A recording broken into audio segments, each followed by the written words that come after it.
Kita mga ginikanan ba gabi pa lang gani magunahuna lang gitano kung siya to ipakaon sa mga estudyante ini kabuntag kung unsa ka ang ilang baunon. Looks delicious. So mao ni guys nagunahuna ko nga mag chicken patty na lang ko. Kay usually pag morning gusto magina sila mga pinaugan no, mga fried na pagkaon. Mana to din kuskuso ning carrots. So nigamit lang pud kog tulo ka carrots guys no kay medyo mahal ba pud ang carrots. Ano siya guys? Ano siya guys? Human atong isagol ang karning manok. Pwede ra pud og pork pero manok akong gipili kay mao ra may available. Siguraduha lang na inyo siyang gagmay-gagmayon pinuhon gyud ninyo siya pagkaadad. Isagol ang ahos, isunod dayon nato ang bombay. Then akong gigamit nga itlog is 4 ka buok. Depende ra pud na sa inyo ha guys kung gusto ninyo daghanon. Basta ako 4 lang. Mawala ang magic sarap. So isa ka buok magic sarap enough na siya guys. Duha lang ka sachet sa gagmay nga paminta powder.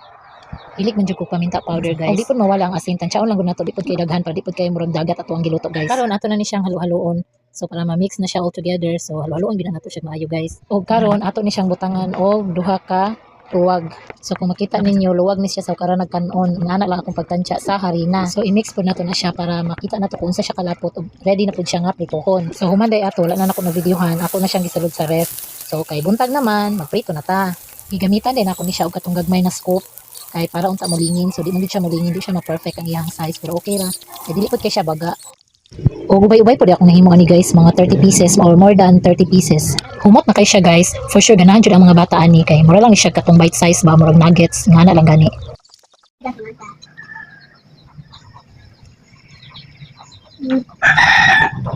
sarap Kayo.